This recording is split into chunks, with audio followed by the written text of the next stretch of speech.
Hello, welcome back my YouTube family and ओलो student. तो कैसे हैं आप सभी? आयु सभी बहुत अच्छे से होंगे और सभी अपनी कर रहे होंगे बहुत अच्छे से तैयारी। तो आज मई का महीना भी शुरू हो गया है। आज मई की 2 तारीख है। तो जैसे जैसे कि समय बीतता जा रहा है और एग्ज़ाम भी पास में आते जा रहे हैं, क्योंकि देखिए जून में तो परिणाम घोषित हो जाएंगे। उसके बाद क्या है, हमारे एग्ज़ाम की प्रोसेस भी शुरू हो जाएगी। तो उन्हीं सभी एग्ज़ाम को देखते हुए बहुत अच्छे से हम उनमें स्कोर करने के लिए हमको जीके का पोर्शन अपना बहुत ही स्ट्रॉन्ग करना होगा। उसी जीके के पोर्शन को स्ट्रॉन्ग करने के लिए जो हमने ये टेस्ट सीरीज स्टार्ट की है, आज हमारा 30 नंबर का टेस्ट पेपर है, जिसमें हम टॉप 50 क्वेश्चन शामिल करते हैं। टॉप 50 क्वेश्चन में हम ऑल ओवर सारा का जीके जीएस का सारा पोर्शन इसमें शामिल करते हैं। अगर आपने पहले टेस्ट पेपर किए होंगे तो आप समझ गए होंगे कि टॉप 50 में हमने किसी भी पोर्शन को छोड़ा नहीं है, सारे पोर्शन इसमें शामिल हो जाते हैं। ये एडुटेरिया का टेस्ट पेपर है, काफ़ी अच्छा टेस्ट पेपर है और आप सभी इन सभी को कर भी रहेंगे और अपने अंदर बहुत सारे चेंजेस भी पा रहे होंगे। तो मैं आप सभी के दोस्त अभिलाषा राजपूत आप सभी के पहले यूट्यूब चैनल रिजल्ट तक में करती हूँ स्वागत। तो चलिएगा, बिल्कुल भी टाइम ना वेस्ट करते हुए अपने कंटेंट की तरफ बढ़ते हैं। आज हमारा 30 नंबर का टेस्ट पेपर है, यानी कि 12 टेस्ट पेपर हम कर चुके हैं और 12 के 12 टेस्ट पेपर आपने लगा भी लिए होंगे और बहुत अच्छे से आपने उनसे कुछ सीखा भी होगा और अपने अंदर आपने चेंजेस भी पाए होंगे। तो उसी श्रृंखला को आगे बढ़ाते हुए चलते हैं अपने कंटेंट की तरफ, अपने टेस्ट पेपर की तरफ। और आपसे एक बात और कहनी थी, अगर आपको अच्छा लगे टेस्ट पेपर और आपको अपने अंदर चेंजेस फील हो तो प्लीज़ चैनल को सब्सक्राइब जरूर कर लेना, बेल आइकन को प्रेस भी कर लेना और बने रहना अपने चैनल के साथ और अपना साथ प्यार अपना यूँ ही बनाए रखना। तो चलिए, पहला क्वेश्चन आप सबको आपकी स्क्रीन पर दिखाई दे रहा होगा। तो क्वेश्चन नंबर 1 है कि निम्न में से कौन सी अदिश राशि है। ऑप्शन नंबर 1 है आपके पास चाल है, चाल प्रवणता है, तापमान है, क्या विद्युत धारा है। स्टूडेंट, अदिश राशि का मतलब होता है जिसमें दिशा के साथ साथ परिणाम भी होता है, उसको हम अदिश राशि बोलते हैं। तो आपको बताना है कौन सी इसमें अदिश राशि है। तो चलिए, क्वेश्चन नंबर 1 का राइट आंसर हो जाएगा ऑप्शन नंबर के बी। चाल प्रवणता जो होती है ये एक अदिश राशि है। इनको ऑप्शन नंबर 1 का राइट आंसर हो जाएगा ऑप्शन नंबर के बी। ये हमारा क्वेश्चन का राइट आंसर है। आगे बढ़ते हैं क्वेश्चन नंबर 2 की तरफ। प्रकाश संश्लेषण के माध्यम से कुल स्थिरीकृत कार्बन डाइऑक्साइड का लगभग आधा भाग पृथ्वी पर कौन स्थिरीकृत करता है। तो क्वेश्चन नंबर 2 के जो ऑप्शन है टेरिडोफाइडा, ब्राइटोफाइडा, सेवाल और जिम्नोस्पर्म। तो क्वेश्चन नंबर 2 का आप करेंगे राइट आंसर। तो क्वेश्चन नंबर 2 का राइट आंसर हो जाएगा ऑप्शन नंबर के सी। ये हमारे क्वेश्चन का राइट आंसर हो जाएगा। यानी कि जब प्रकाश संश्लेषण होता है, उस प्रकाश संश्लेषण के दौरान जो कुल स्थिरीकृत कार्बन डाइऑक्साइड का लगभग आधा भाग पृथ्वी पर कौन स्थिरीकरण कर लेता है, तो आप बताएंगे शैवाल। तो ये हमारे क्वेश्चन का राइट आंसर हो जाएगा। तो हमारे क्वेश्चन का जो राइट आंसर हो जाएगा वो हो जाएगा ऑप्शन नंबर के सी। तो आप सभी ने ये पेज को बहुत अच्छे से हैंडल किया होगा और बहुत अच्छे से आपने क्वेश्चन किए होंगे। तो चलिए बढ़ते हैं अपनी नेक्स्ट स्लाइड की तरफ, नेक्स्ट क्वेश्चन की तरफ। क्वेश्चन बहुत अच्छे हैं, सभी के क्वेश्चन आप सभी को करना है। क्वेश्चन नंबर 3 आप देख पा रहे हैं कि रक्त शर्करा को नियंत्रित करने के लिए इंसुलिन का स्रावण निम्नलिखित में से किस ग्रंथि द्वारा होता है।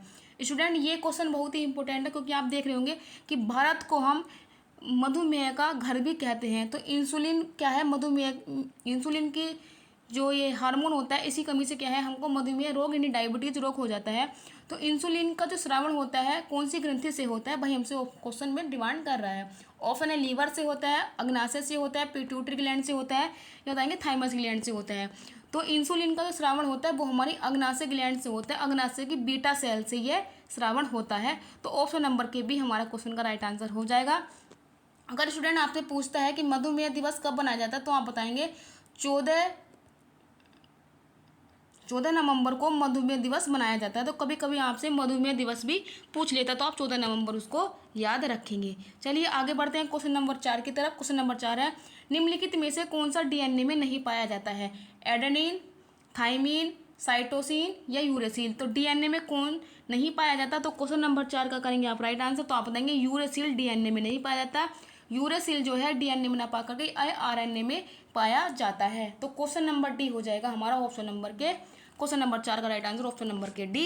तो ये थे हमारे 3 और 4 के राइट आंसर। आप सभी ने बहुत अच्छे से किया होगा, समझा भी होगा। चलिए बढ़ते हैं नेक्स्ट स्लाइड की तरफ।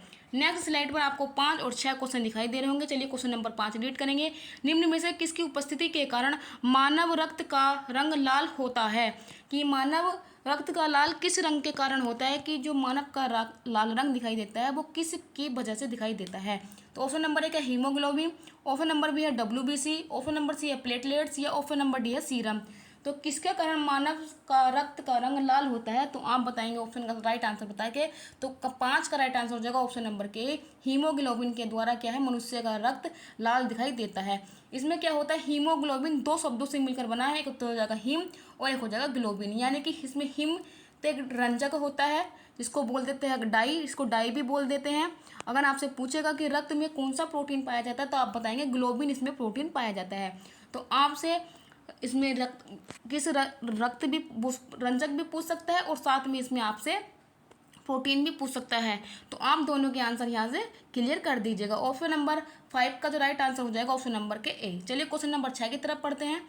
सिंधु घाटी सभ्यता के अंतर्गत प्रातलिपि लिखी जाती थी, यानी कि सिंधु घाटी सभ्यता से जो हमें लिपि प्राप्त हुई थी उसकी लिखाई कैसे की गई थी, वही आपसे क्वेश्चन पूछ रहा है। ऑप्शन है दाईं ओर से बाईं ओर, बाईं ओर से दाईं ओर, पहली पंक्ति दाईं ओर से बाईं ओर और दूसरी पंक्ति बाईं ओर से दाईं ओर, और पहली पंक्ति दाईं से बाईं और दूसरी पंक्ति बाईं से दाईं ओर। तो किस प्रकार पंक्ति लिखी जाती थी? तो क्वेश्चन नंबर 6 का करेंगे आप राइट आंसर।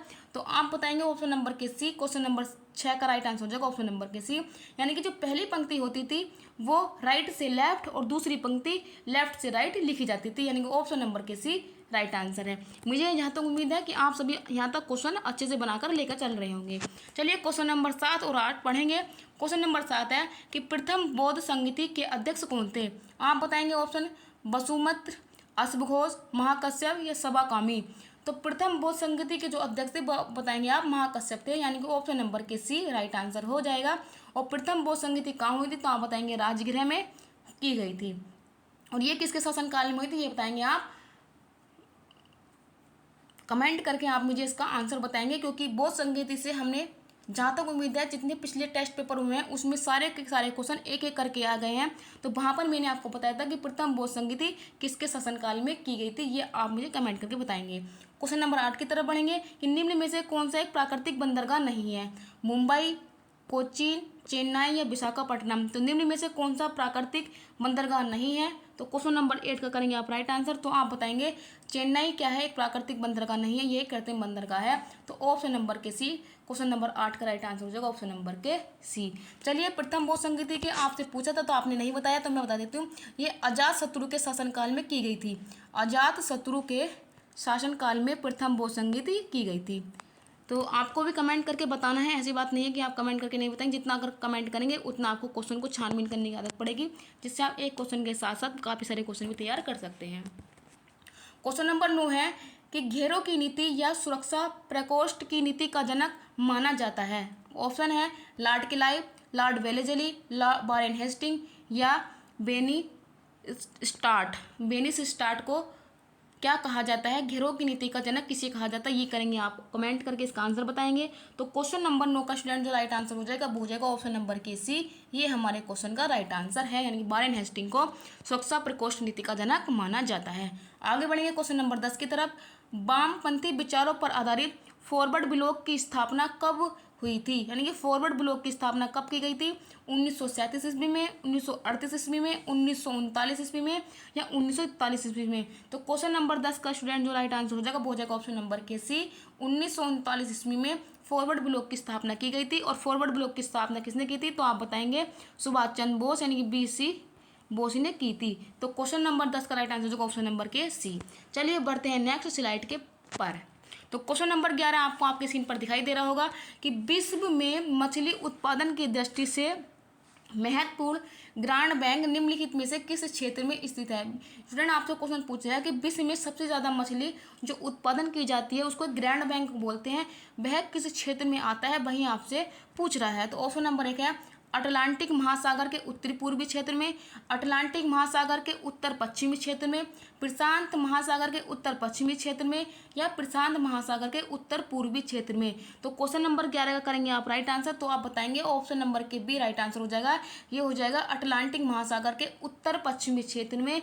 विश्व में सबसे ज़्यादा मछली उत्पादन का जो क्षेत्र पाया जाता है, ग्रांड बैंक जिसको कहते हैं, ये पाया जाता है अटलांटिक महासागर के उत्तरी पश्चिमी प्रदेश में। तो क्वेश्चन नंबर के 10 का राइट आंसर होगा ऑप्शन नंबर के बी। चलिए बढ़ते हैं नेक्स्ट स्लाइड पर। क्वेश्चन नंबर 12 आपको दिखाई दे रहा होगा। क्वेश्चन नंबर 12 में है सूची 1 को सूची 2 से मिलाना है। एक तरफ सूची 1 में दिया है शीतोष्ण बंद और दूसरी तरफ दिए हैं उनके देश। तो चलिए इनको पहले हम मिला लेते हैं, फिर बढ़ते हैं आगे की तरफ। तो स्टूडेंट्स, जो सूची में आपको सबसे पहले याद हो, आपको वहीं से शुरुआत करनी। कभी कभी क्या होता है कि एक को मिलाकर हमारे सारे क्वेश्चन मिल जाते हैं हमको। ठीक है, सबको याद होगा कि जो पंपास घास के मैदान है वे अर्जेंटीना में पाए जाते हैं। तो डी का हो जाएगा 1। तो चलिए पहले अपने ऑप्शन में देख लीजिए डी का 1 कहाँ पर है। तो बी में दिया है डी का 1 और डी का दिया है 1। तो यानी कि अभी हमारे ऑप्शन ए भी खत्म और ऑप्शन सी भी खत्म। अब हमारे पास ऑप्शन बचे हैं 2, जिनमें हमको क्या 50-50 करना है। चलिए आगे हम पढ़ते हैं। आपने पढ़ा होगा पुस्ता जो घास के मैदान है ये हंगरी में पाए जाते हैं। तो बी का देखते हैं 2। तो बी का 2 कहाँ है। तो बी का 2 सिर्फ बी में दिया है और डी में दिया है 3। तो ये हो जाएगा कट। तो इस प्रकार से जो हमारा क्वेश्चन का राइट आंसर हो जाएगा ऑप्शन नंबर के बी। तो इस प्रकार से भी हम एलिमिनेट करके अपने सारे क्वेश्चन को बनाकर ले जा सकते हैं। कैंटरबरी घास के मैदान जो पाए जाते हैं ये न्यूजीलैंड में पाए जाते हैं और वेल्स घास के मैदान कहाँ पाए जाते हैं, दक्षिण अफ्रीका में पाए जाते हैं। और मैंने कैसे आपको क्वेश्चन हैंडल करना है वो भी मैंने आपको बता दिया। 50-50% करके अगर आप क्वेश्चन बना के लेके चलेंगे तो आपका क्वेश्चन 100% बनने के लिए तैयार रहेगा। और जो आपको सबसे पहले तैयार हो वहीं आपको क्वेश्चन को मैचिंग करना है। तो इस प्रकार से क्वेश्चन नंबर 12 का जो राइट आंसर हो जाएगा ऑप्शन नंबर के बी। चलिए बढ़ते हैं नेक्स्ट स्लाइड पर। आगे क्वेश्चन नंबर 13 और 14 आपको दिखाई दे रहे होंगे। क्वेश्चन नंबर 13 है कि वंदे मातरम किस राष्ट्रीय आंदोलन का मुख्य गीत था। ऑप्शन नंबर 1 है समन्वय आंदोलन, ऑप्शन नंबर बी है भारत छोड़ो आंदोलन, असहयोग आंदोलन या स्वदेशी आंदोलन। तो वंदे मातरम जो ये गीत था ये किस राष्ट्रीय आंदोलन का मुख्य गीत था। तो क्वेश्चन नंबर 13 का करेंगे आप राइट आंसर, तो आप बताएंगे स्वदेशी आंदोलन का यह प्रमुख गीत था। तो ऑप्शन नंबर के डी राइट आंसर जाओ क्वेश्चन नंबर 13 का। आगे बढ़ेंगे क्वेश्चन नंबर 14 कि माउंटबेटन योजना के अंतर्गत पहली बार भारत विभाजन एवं पाकिस्तान निर्णय को स्वीकार किया गया था कब। 3 जुलाई 1947, 3 जून 1947, 22 जुलाई 1947 और 15 अगस्त 1947। तो क्वेश्चन नंबर 14 का आप राइट आंसर करके बताएंगे तो बताएंगे ऑप्शन नंबर के बी राइट आंसर हो जाएगा। यानी 3 जुलाई 1947 को भारत विभाजन और पाकिस्तान निर्माण को स्वीकार कर लिया गया था। और आपको पता होगा माउंटबेटन योजना को हम 3 जून योजना के नाम से भी जानते हैं। कभी कभी माउंटबेटन योजना ना दे करके 3 जून योजना भी दे देता है, तो आपको इसके लिए भी तैयार रहना है। तो ऑप्शन नंबर के बी राइट आंसर हो जाएगा क्वेश्चन नंबर 14 का। चलिए बढ़ते हैं आगे की ओर। क्वेश्चन नंबर 15 है निम्नलिखित में से कौन संसद के किसी भी सदन का सदस्य नहीं होता है और नहीं वह संसद में बैठता है लेकिन वह संसद का अभिन्न अंग है। ऐसा कौन सा व्यक्ति होता है जो संसद का सदस्य नहीं होता है, ना ही वह संसद में बैठता है लेकिन संसद का वह अभिन्न अंग होता है। ऑप्शन है उपराष्ट्रपति, राष्ट्रपति, महान्यायवादी या लोकपाल। तो क्वेश्चन नंबर 15 का करेंगे आप राइट आंसर, तो आप बताएंगे क्वेश्चन नंबर 15 का राइट आंसर हो जाएगा ऑप्शन नंबर के राष्ट्रपति हमारे क्वेश्चन का राइट आंसर हो जाएगा। तो बी हमारा यहाँ पर राइट आंसर है। आगे बढ़ेंगे क्वेश्चन नंबर 16 की तरफ कि संविधान सभा का चुनाव निम्नलिखित में से किस आधार पर हुआ था। ऑप्शन है वयस्क मताधिकार, समान मताधिकार, वर्गीय मताधिकार या सार्वभौमिक मताधिकार। जब संविधान सभा के जो व्यक्तियों का चुनाव किया गया था वह किस पर आधारित था। तो क्वेश्चन नंबर 16 का करेंगे आप राइट आंसर, तो आप बताएंगे वयस्क मताधिकार के द्वारा ही भारतीय जब संविधान सभा बनाई जा रही थी तो उसके सदस्यों का क्या है निर्वाचन किया गया था। तो ऑप्शन नंबर के ए राइट आंसर जाएगा क्वेश्चन नंबर 16 का। चलिए बढ़ते हैं नेक्स्ट। क्वेश्चन नंबर 17 है कि भारतीय संविधान का कौन सा भाग और अध्याय संघ और राज्य के मध्य विधायी संबंधों से संबंधित है।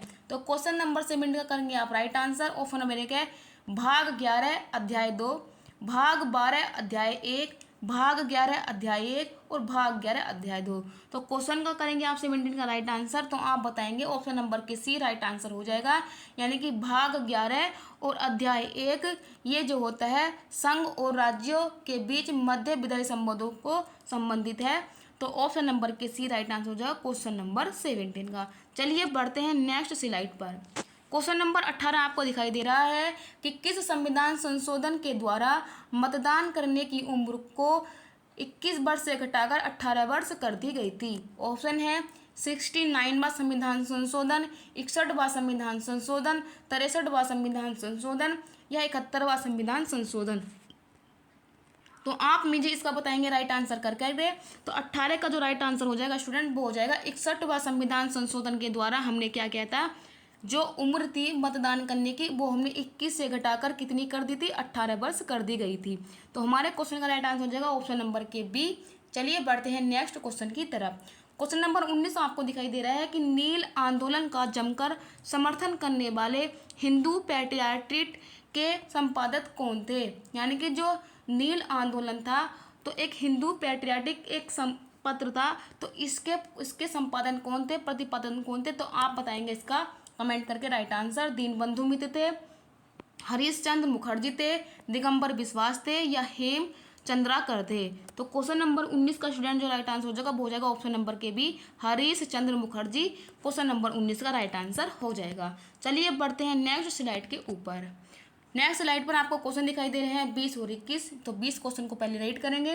निम्नलिखित में से किसने हिंदी भाषा को भारत की राष्ट्रभाषा के रूप में स्वीकार कर पहली बार स्वराज शब्द का प्रयोग किया था। यानी कि पहली बार स्वराज शब्द का प्रयोग किसने किया था। ऑप्शन है दादा भाई नौरोजी, राधा राम मोहन राय, दयानंद सरस्वती या बाल गंगाधर तिलक। तो क्वेश्चन नंबर 20 का करेंगे आप राइट आंसर। तो आप बताएंगे पहली बार स्वराज शब्द का प्रयोग किसने किया था, दयानंद सरस्वती। तो क्वेश्चन नंबर 20 का राइट आंसर हो जाएगा ऑप्शन नंबर के सी। और ये क्वेश्चन आपको वीडियो के एग्जाम में देखने के लिए मिला था। आगे पढ़ेंगे क्वेश्चन नंबर 21 की तरफ। श्रम गहन उद्योग है वह क्या है। श्रम गहन उद्योग वह है। तो कभी कभी जो इकोनॉमिक्स के सवाल होते हैं उसकी जो शब्दावली होती है वो हमको समझ में नहीं आती है। तो जैसे कि यहाँ पर दिया है श्रम गहन उद्योग, तो कुछ तो इसमें ही आउट ऑफ माइंड हो जाएंगे कि यह शब्द ही क्या है। चलिए ऑप्शन पढ़ते हैं। ऑप्शन है जहाँ श्रमिकों को पर्याप्त मजदूरी दी जाती है। ऑप्शन नंबर बी है कठिन मानव श्रम की आवश्यकता होती है। ऑप्शन नंबर सी है अधिक श्रमिकों की आवश्यकता होती है। और ऑप्शन नंबर डी हो जाएगा श्रमिकों को पर्याप्त सुविधाएं उपलब्ध होती हैं। तो श्रम गहन उद्योग का मतलब क्या है। तो क्वेश्चन नंबर 21 का आप बताएंगे राइट आंसर करके। तो क्वेश्चन नंबर 21 का राइट आंसर हो जाएगा जहाँ पर अधिक श्रमिकों की आवश्यकता होती है उसको क्या बोलते हैं, श्रम गहन उद्योग। गहन का मतलब ही होता है अधिक से अधिक। तो इसका भी अगर आप थोड़ा बहुत अगर शब्दों को लिंक करना जानते हैं तो आप इसका क्वेश्चन का आंसर बना कर ले जाएंगे। 21 का राइट आंसर हो जाएगा ऑप्शन नंबर के सी। चलिए बढ़ते हैं नेक्स्ट स्लाइड पर। तो नेक्स्ट स्लाइड पर आपका क्वेश्चन नंबर 22 और 23 दिखाई दे रहा होगा। क्वेश्चन नंबर 22 को रीड करेंगे। ये जो क्वेश्चन चले हैं हमारे दो क्वेश्चन 21 पर 22 पर, ये हमारे इकोनॉमिक्स के थे। तो क्वेश्चन नंबर 22 है कि निर्धनता का दुष्चक्र की अवधारणा निम्न में से किसके द्वारा दी गई थी। ऑप्शन नंबर 1 है Adam Smith, option number B है Ragnar Nurkse, option number C है कार्ल मार्क्स और ऑप्शन नंबर डी है कीन्स। तो निर्धनता का दुष्चक्र की अवधारणा किसने दी थी। तो आप बताएंगे ऑप्शन नंबर बी के द्वारा, नरकसे के द्वारा निर्धनता के दुष्कर का जो चक्र होता है उसकी अवधारणा दी गई थी। तो क्वेश्चन नंबर के 22 का राइट आंसर हो जाएगा ऑप्शन नंबर के बी। ये हमारे क्वेश्चन का राइट आंसर है। चलिए बढ़ते हैं क्वेश्चन नंबर 23 की तरफ। क्वेश्चन नंबर 23 है कि वेद त्रयी कहा जाता है, यानी कि वेद त्रयी में कौन कौन से वेद शामिल है। ऑप्शन है Rigveda, Yajurveda, Atharvaveda. Option number B है Yajurveda, Samaveda, Atharvaveda. Option number C है ऋग्वेद, सामवेद, यजुर्वेद और ऑप्शन नंबर डी है सामवेद, यजुर्वेद, अर्थवेद। तो क्वेश्चन नंबर 23 से करेंगे आप राइट आंसर। तो क्वेश्चन नंबर 23 का राइट आंसर हो जाएगा ऑप्शन नंबर के सी। ऋग्वेद, सामवेद और यजुर्वेद क्या है, वेद त्रयी में शामिल है। यानी कहने का मतलब जो हमारा चौथा वेद है अर्थवेद वो वेद त्रयी में शामिल नहीं होता है। तो क्वेश्चन नंबर 23 का राइट आंसर हो जाएगा ऑप्शन नंबर के सी। चलिए बढ़ते हैं नेक्स्ट स्लाइड पर। क्वेश्चन नंबर 24 आप यहाँ पर पढ़ेंगे। क्वेश्चन नंबर 24 है कि ब्लैंक दिया है मुद्रा स्फीति तथा बेरोजगारी के संबंधों को दर्शाया जाता है।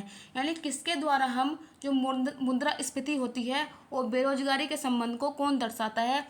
फिलिप्स वर्ग, लोरेंज वक्र, लाफर वक्र या कुजनेट्स वक्र।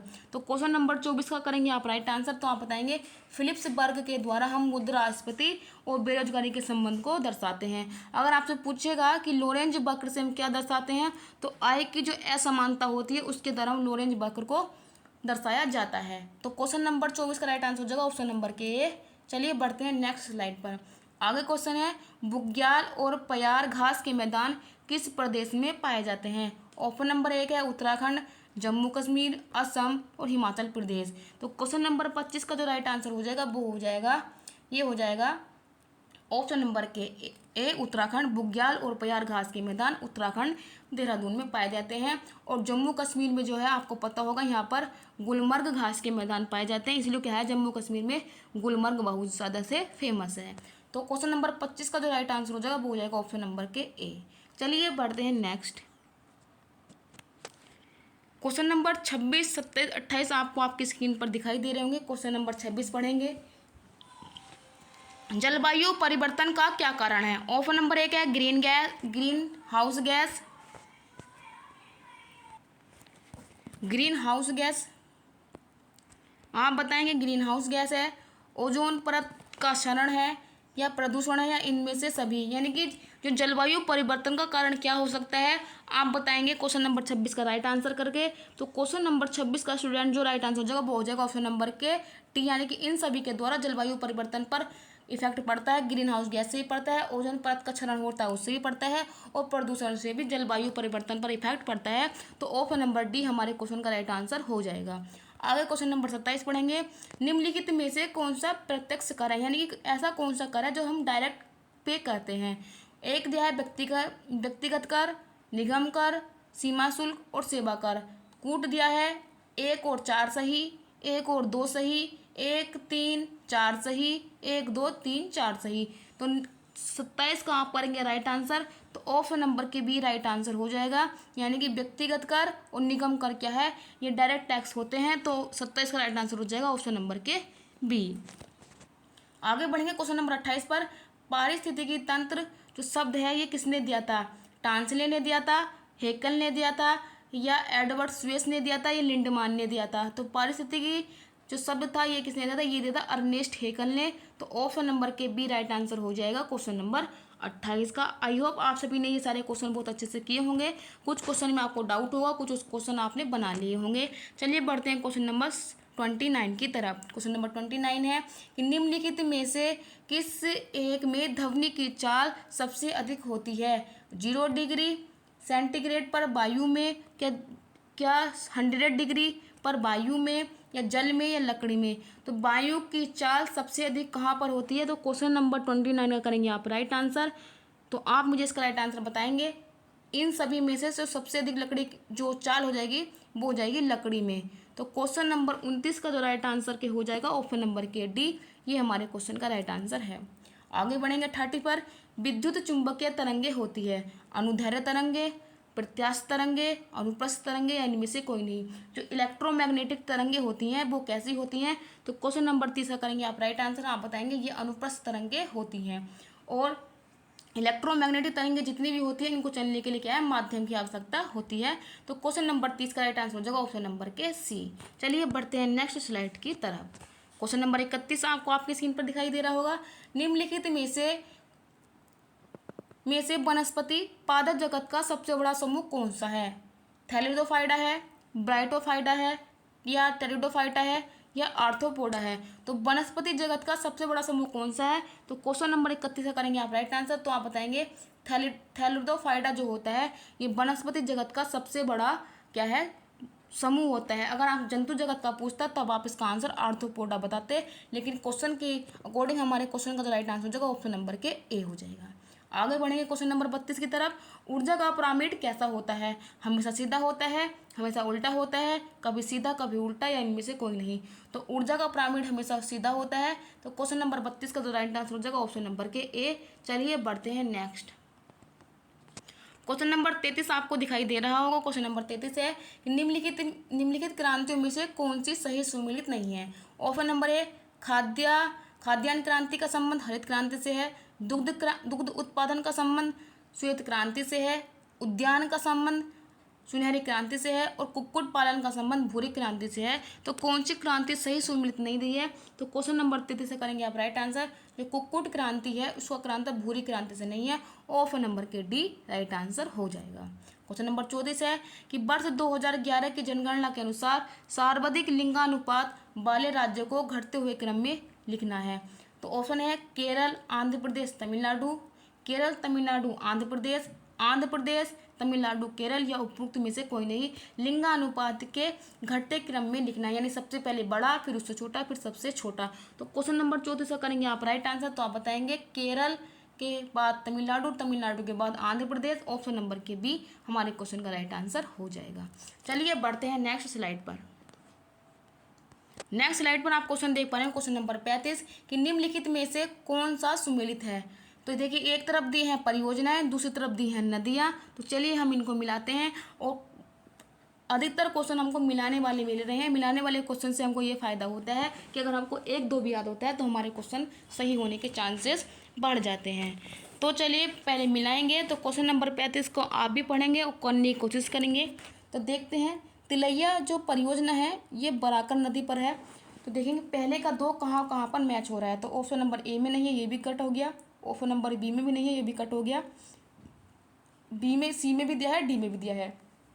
तो अभी तक हमारे दो क्वेश्चन चल रहे हैं, दो ऑप्शन चल रहे हैं। पंचेत बांध दामोदर नदी, बी का पहला यहाँ पे भी है। आगे पढ़ेंगे बाण सागर परियोजना, ये कहाँ पर है। तो आप बताएंगे बाण सागर परियोजना है हमारी। चलिए इसका आप अच्छे से बताइए। क्वेश्चन नंबर बाण सागर परियोजना ये है सोन नदी पर, और रणजीत सागर बांध कहाँ है, रावी नदी पर। तो जो हमारे मैच किए हैं सी का कराया है तीसरा और डी का कराया है चौथा, तो ये हो गया गलत। तो ऑप्शन नंबर सी भी कट गया। तो जो हमारा राइट आंसर बना है वो बन गया ऑप्शन नंबर के डी। दूसरा, पहला, तीसरा, चौथा ये हमारे ऑप्शन हो गए हैं मैच। तो क्वेश्चन नंबर 35 का जो राइट आंसर बना वो बना है ऑप्शन नंबर के डी। ये हो गया हमारे क्वेश्चन का राइट आंसर। चलिए बढ़ते हैं नेक्स्ट स्लाइड पर। आगे क्वेश्चन नंबर 36, 37 और 38 इस प्रकार से है। निम्नलिखित में से कौन सा लैंड लॉक है। उरुग्वे है, पराग्वे है, वेनेजुला है या कोलंबिया है। स्टूडेंट अगर आपने ये सारे के ये देश पढ़े लिए होंगे तो आपको कुछ आइडिया होगा कि सारे के सारे देश दक्षिणी अमेरिका के देश हैं। आपको पता होगा दक्षिणी अमेरिका में सिर्फ दो ही ऐसे देश हैं जो लैंड लॉक हैं। अगर वो आपको पता होगा तो आप इस क्वेश्चन का राइट आंसर कर सकते हैं। तो क्वेश्चन नंबर 36 का आप बताएंगे पराग्वे क्या है, लैंड लॉक कंट्री है। तो ये हमारे क्वेश्चन का राइट आंसर हो जाएगा ऑप्शन नंबर के बी। चलिए क्वेश्चन नंबर 37 है कि ग्रैंड कैनाइन घाटी निम्नलिखित में से किस नदी की धारा से बनी तंग घाटी है। जो ग्रैंड कैनियन घाटी है वो किस नदी की धारा से बनी हुई तंग घाटी है। मिसिसिपी से, कोलोराडो से या कोलंबिया से या नील नदी से। तो ग्रैंड कैनाइन नदी घाटी का निर्माण किस नदी से हुआ है। तो क्वेश्चन नंबर 37 का करेंगे आप राइट आंसर। तो आप बताएंगे कोलोराडो नदी से क्या है, ग्रैंड कैनाइन घाटी का हुआ है निर्माण। ऑप्शन नंबर के बी राइट आंसर। 38 क्वेश्चन पढ़ेंगे। निम्नलिखित में से कौन सी समिति का संबंध भारत में पंचायती राज से संबंधित नहीं है। ऑप्शन नंबर 1 है MLB सिंघवी समिति, थुंगन समिति, बलवंत राय मेहता समिति या दिनेश गोस्वामी समिति। तो किस समिति का संबंध भारतीय पंचायती राज से नहीं है। तो क्वेश्चन नंबर 38 का करेंगे आप राइट आंसर। तो आप बताएंगे दिनेश गोस्वामी समिति का संबंध किससे नहीं है, पंचायती राज से नहीं है। तो क्वेश्चन नंबर 38 का राइट आंसर हो जाएगा ऑप्शन नंबर के डी। चलिए बढ़ते हैं नेक्स्ट पर। नेक्स्ट क्वेश्चन नंबर 39 है कि निम्नलिखित में से किस अधिनियम द्वारा सिखों के लिए पृथक निर्वाचन की व्यवस्था की गई थी। ऑप्शन नंबर 1 है 1892 के अधिनियम के द्वारा, 1909 के अधिनियम के द्वारा, भारत सरकार अधिनियम 1919 के द्वारा या भारत सरकार अधिनियम 1935 के द्वारा। तो किस अधिनियम के द्वारा सिखों के लिए पृथक निर्वाचन की व्यवस्था की गई थी। तो 39 का करेंगे आप राइट आंसर। तो आप बताएंगे भारत सरकार अधिनियम 1919 के द्वारा सिखों के लिए अलग से पृथक निर्वाचन की व्यवस्था की गई थी। 39 का राइट आंसर हो जाएगा ऑप्शन नंबर के सी। आगे बढ़ेंगे क्वेश्चन नंबर 40। भारतीय संविधान सभा की निम्नलिखित समितियों की अध्यक्षता जवाहरलाल नेहरू ने की थी। संघ शक्ति समिति, संघीय शक्ति समिति, प्रांतीय शक्ति समिति या प्रारूप संविधान की जांच के लिए विशेष समिति। तो किस समिति की अध्यक्षता जवाहरलाल नेहरू के द्वारा नहीं की गई थी? तो आपको बताना है क्वेश्चन नंबर 40 का राइट आंसर। आप बताएंगे प्रांतीय संविधान समिति के जो अध्यक्ष थे वो जवाहरलाल नेहरू नहीं थे। तो प्रांतीय समिति के अध्यक्ष कौन थे? तो आप बताएंगे सरदार वल्लभ भाई पटेल। तो क्वेश्चन नंबर सी हमारे क्वेश्चन का राइट आंसर हो जाएगा। चलिए बढ़ते हैं नेक्स्ट स्लाइड पर। क्वेश्चन नंबर 41 आपको आपकी स्क्रीन पर दिखाई दे रहा होगा। भारत के सर्वोच्च न्यायालय की संवैधानिक पीठ के निम्नलिखित में से किस फैसले में मृत्युदंड की सजा में दुर्लभ सिद्धांत का प्रतिपादन किया गया था? ऑप्शन नंबर 1 है बच्चन सिंह बनाम पंजाब राज्य 1980, गोपालाचारी बनाम केरला राज्य 1980, डॉक्टर उपेंद्र बख्शी बनाम उत्तर प्रदेश 1983 या तुकाराम बनाम महाराष्ट्र राज्य 1979। तो क्वेश्चन नंबर 41 का करेंगे आप राइट आंसर। ये क्वेश्चन बहुत ही इंपॉर्टेंट है और यूपीएससी लेवल में पूछे जाने वाला क्वेश्चन है और ये पीवाईक्यू भी है। तो क्वेश्चन नंबर 41 का करेंगे आप राइट आंसर। तो आप बताएंगे बच्चन सिंह बनाम केरल राज्य के द्वारा मृत्युदंड को दुर्लभ का सिद्धांत प्रतिपादित किया गया था सुप्रीम कोर्ट के द्वारा। तो क्वेश्चन नंबर 41 का राइट आंसर हो जाएगा ऑप्शन नंबर के ए। आगे बढ़ेंगे। लब, स्मैश या सर्विस शब्द का संबंध किस खेल से है? लॉन टेनिस से है, गोल्फ से है, फुटबॉल से है, हॉकी से है? तो क्वेश्चन नंबर 42 का करेंगे आप राइट आंसर। तो आप बताएंगे लाल टेनिस में लब, स्मैश और सर्विस जैसे शब्दों का यूज किया जाता है। तो 42 का राइट आंसर हो जाएगा ऑप्शन नंबर के ए। आगे बढ़ते हैं नेक्स्ट स्लाइड पर। क्वेश्चन नंबर 43 और 44 आप सभी को दिखाई दे रहे होंगे, दोनों को पढ़िएगा और आंसर देने की कोशिश कीजिएगा। क्वेश्चन है कि टाइलर पुरस्कार किस क्षेत्र में दिया जाता है? जो टाइलर अवार्ड है ये किस फील्ड में दिया जाता है? आप बताएंगे साहित्य के क्षेत्र में, खेल के क्षेत्र में, पर्यावरण के क्षेत्र में या शांति के क्षेत्र में? तो 43 का जो स्टूडेंट राइट आंसर हो जाएगा ये हो जाएगा एनवायरनमेंट के क्षेत्र में टाइलर अवार्ड दिया जाता है। ऑप्शन नंबर के सी राइट आंसर हो जाएगा। आगे है 44। किस भारतीय सब भाषा को इटालियन ऑफ द ईस्ट कहा जाता है? इटालियन ऑफ द ईस्ट किस भारतीय भाषा को कहा जाता है? तो आप इसको अंडरलाइन कर लीजिएगा। क्वेश्चन बहुत ही यूनिक है। इटालियन ऑफ द ईस्ट किस भारतीय भाषा को कहा जाता है? बांग्ला भाषा को, तमिल भाषा को, तेलुगु भाषा को या मैथिली भाषा को?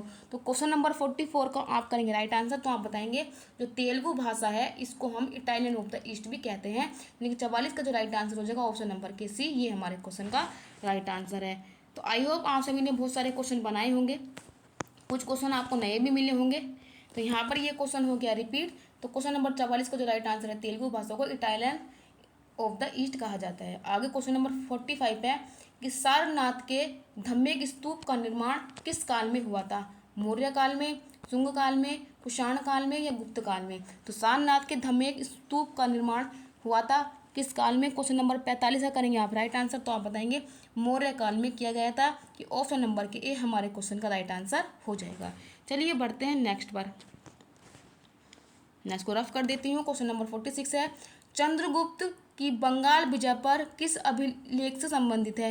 यानी कि चंद्रगुप्त ने जो बंगाल विजय की थी उस अभिलेख का वर्णन कहाँ पर किया गया है? तो आप बताएंगे अनहानूर का अभिलेख, पुराण नूर का अभिलेख या महास्थान का अभिलेख या इनमें से कोई नहीं।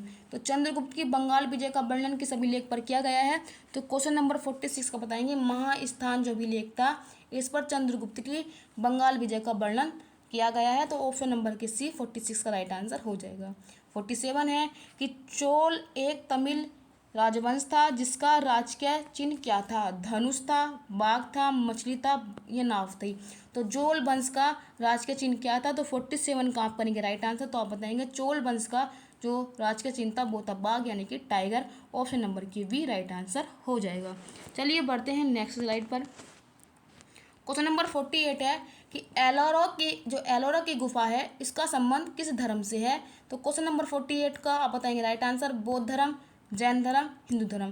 कूट दिए हैं एक सही, एक या दो सही, एक दो तीनों सही या इनमें से कोई नहीं। जो एलोरा की गुफाएं हैं इनका संबंध किस धर्म से है, तो आप बताएंगे 48 का राइट आंसर करके आप बताएंगे 1, 2, 3 यानी कि हिंदू, जैन और बौद्ध धर्म तीनों से संबंधित है। तो 48 का राइट आंसर हो जाएगा ऑप्शन नंबर के। और एलोरा की गुफाओं का निर्माण किसने करवाया था, तो आप बताएंगे राष्ट्रकूट शासकों के द्वारा एलोरा की गुफाओं का निर्माण कराया गया था। क्वेश्चन नंबर 49 का है आज का second last question. Mahatma Gandhi के नाम से पहले महात्मा जोड़ा गया था कब, चंपारण सत्याग्रह के दौरान, रोलक एक्ट के विरोध सत्याग्रह के दौरान, या 1919 भारतीय राष्ट्रीय कांग्रेस के अमृतसर अधिवेशन के दौरान, या खिलाफत आंदोलन के प्रारंभ के समय। तो गांधी जी के नाम के आगे महात्मा कब जोड़ा गया था, तो 49 का करेंगे आप राइट आंसर। तो आप बताएंगे चंपारण सत्याग्रह के दौरान महात्मा गांधी के नाम के आगे महात्मा गांधी जोड़ा गया था। तो ऑप्शन नंबर ए 49 का राइट आंसर हो जाएगा। चलिए बढ़ते हैं नेक्स्ट स्लाइड के ऊपर। और आज का ये लास्ट क्वेश्चन है। आई होप आप सभी इस क्वेश्चन को बहुत अच्छे से करेंगे, क्योंकि अंत भला तो सब भला। मैं क्वेश्चन नंबर 50 पढ़ रही हूँ, आप सभी को राइट आंसर देना है। भारत में मुस्लिम शासन को किस शासक ने आरंभ किया था, कुतुबुद्दीन ऐबक ने, इल्तुतमिश ने, आराम शाह ने, या मोहम्मद गोरी ने। तो 50 का जो राइट आंसर हो जाएगा वो हो जाएगा ऑप्शन नंबर के डी। भारत में जो मुस्लिम शासक की नींव किसने रखी थी, तो आप बताएंगे मोहम्मद गोरी, ऑप्शन नंबर के डी राइट आंसर हो जाएगा।